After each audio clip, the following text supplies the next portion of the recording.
We're told tonight that they're doing much better. They're in stable condition, but earlier this morning when they were airlifted to Ryder Trauma Center, they were in critical condition. Investigators have been here working through the night trying to figure this out. And while they're here, once they're done, they will turn over the scene to OSHA. We are hearing that the major, who may have been headed to a fundraiser early this morning, may have lost one leg in this accident. No doubt a difficult time for him and his family. Developing story, but I was able to speak with the family just a few minutes ago, and I want to show you they're still out here at Jackson Memorial Hospital. Also, I can feel the salt from the ocean. There are houses across the street. They say this fight isn't about their view. This is by far the scariest thing I have ever done. Good morning. Happy shopping day to you guys. Silva Harapetian. Please help me welcome Silva, everybody. Actually, Silva, I've known you for a while. Silva, good morning. Good morning. It is going to be an exciting week for sure. And she's dressed in red just like the car behind you. Very matchy, I like it. Yes. You know, Maribel, I'm going to talk about this car behind me in just a second, but I want to show you right over my shoulder here. This golf course has been turned into a car lover's heaven. Today's edition of Everybody Has a Story comes to you from the bathroom at the American Airlines gate at Miami International Airport. And the reason I'm here today, the part of what I do is really, there goes the toilet. Your brothers in combat, you mean? Yes. Where? When? Vietnam. In 68, 69, 70. I've lost.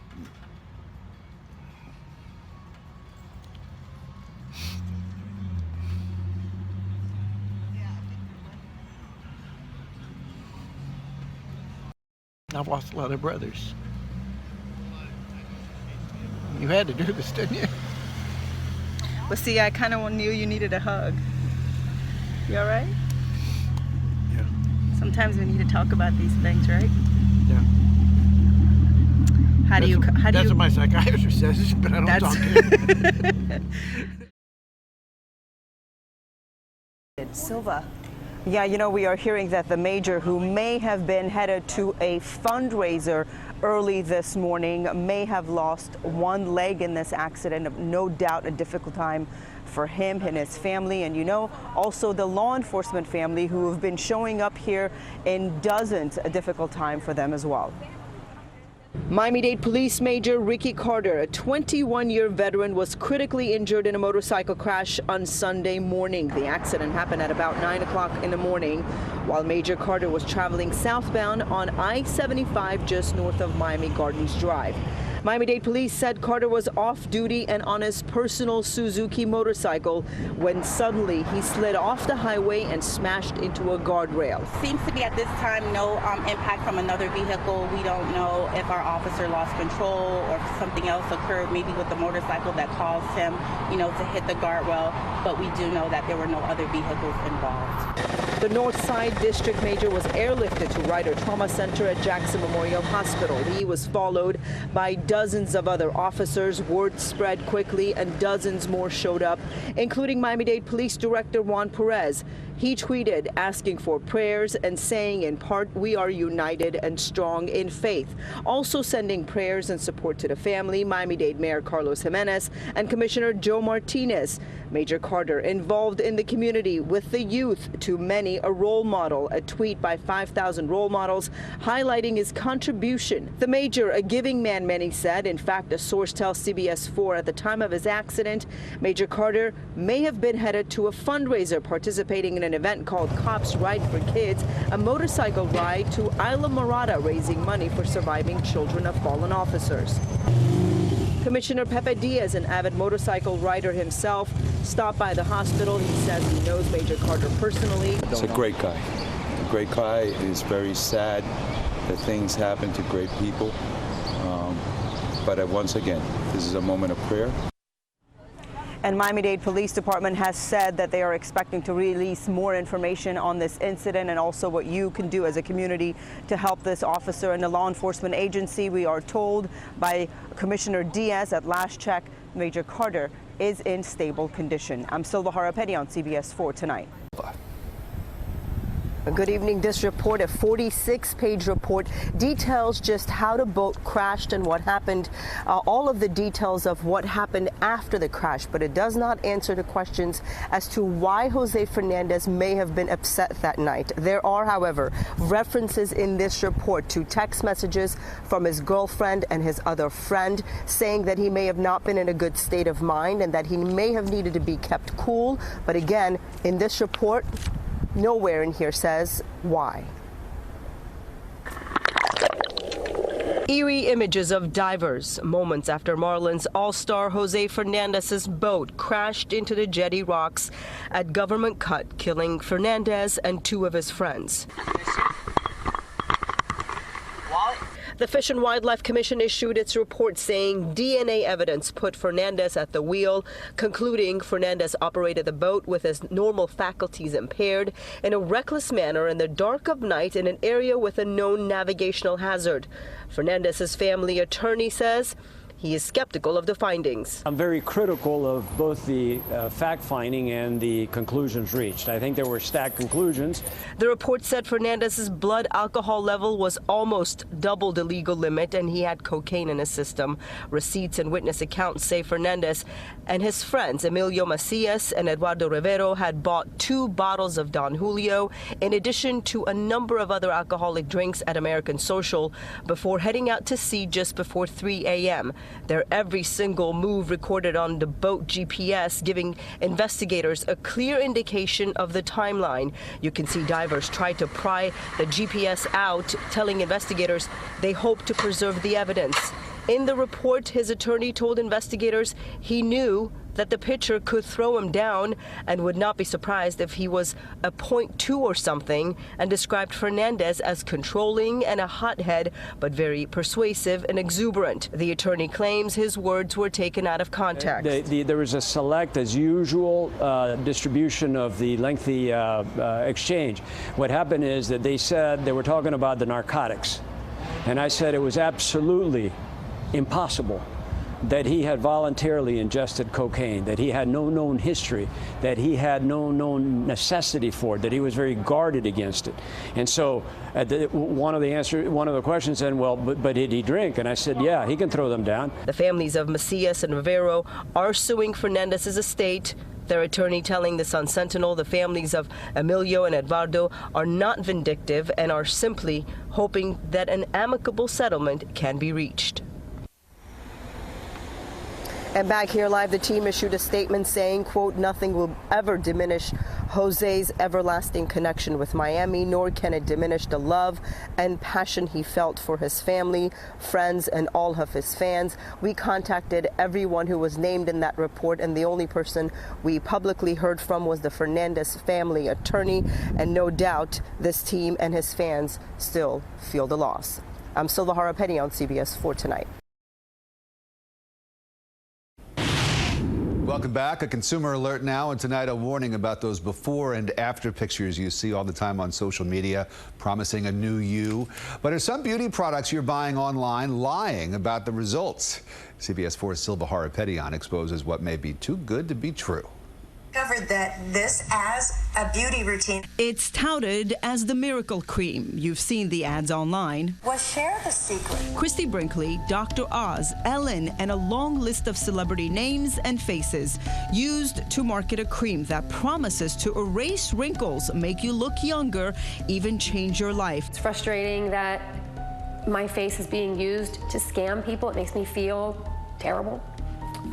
In a weird way, guilty. Janet D'Oliveira, a stay-home mom, says, like these celebrities, her image was used to advertise skin creams without her consent. It's my before and after Botox. Someone had stolen my video and was using it for their own benefit to sell what I first thought was a skincare product, and then what I realized quickly was a scam. The mommy blogger is talking about her YouTube video. Whoa! She documented her before and after Botox journey.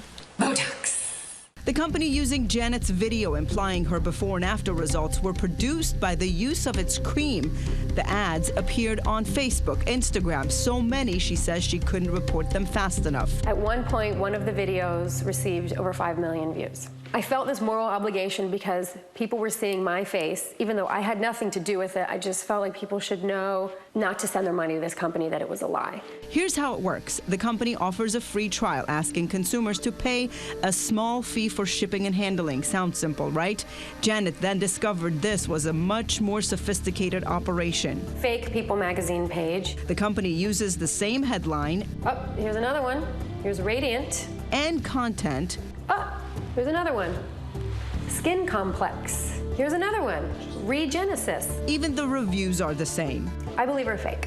Janet now is on a mission, commenting on every single ad, warning that she is not endorsing the product. She's even heard back from dozens of people who feel that they've been duped. Credit card, slammed with $100, slammed with $200, slammed with $300. And the company's questionable tactics don't end there. Many people signing up, not realizing that a $4.95 trial automatically commits them to a monthly subscription, in this case of $98.79. There are dozens, some of them hundreds, of women who have stepped forward and written, I paid for the shipping and handling.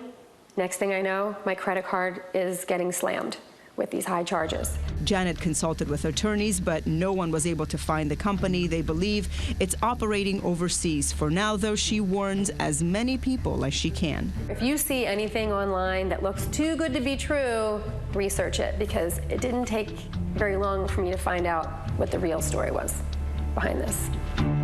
We've called multiple numbers tied to the company. We've been unable to reach anyone. Our research has also found that customers have the option to opt out of the trial and the subscription program. However, it is a complicated and difficult process. I'm Silva Harapetian, CBS 4 News Tonight. We're driving over to the battlefield. If she weren't 9, you'd think she was training for a military mission. Mila Bizotto isn't getting ready to go to war. She's been training to compete in Battle Frog 24. There you go. There you go. This past Saturday, she completed the 24-hour obstacle race designed by U.S. Navy SEALs.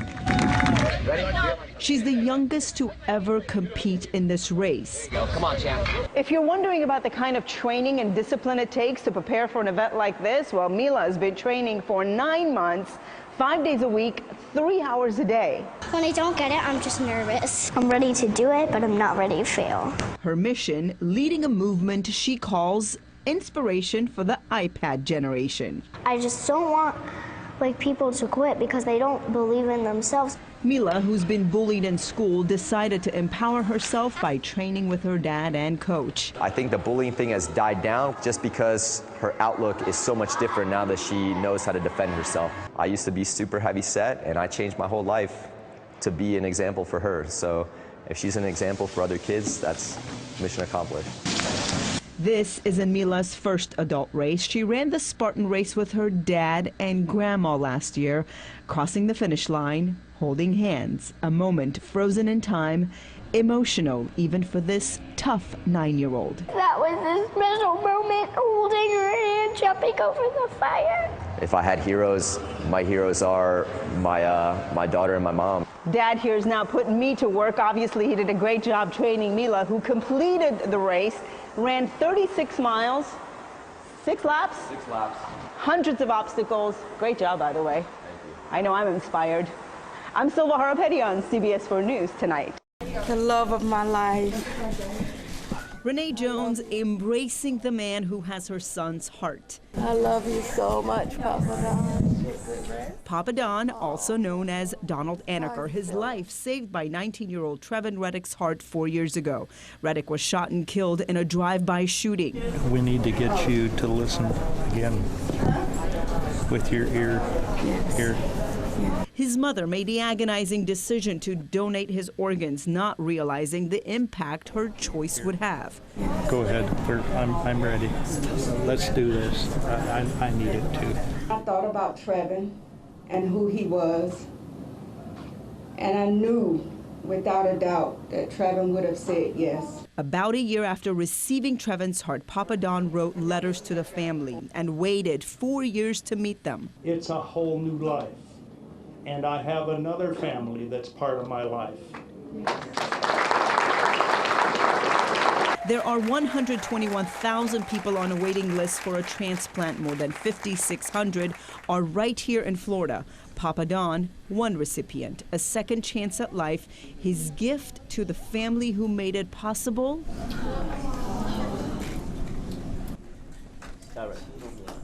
Connected for life. For this mom, comfort knowing her son's heart is still beating.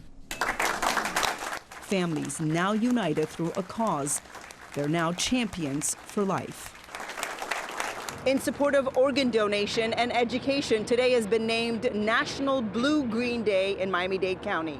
I'm Silva Harapetian, CBS 4 News.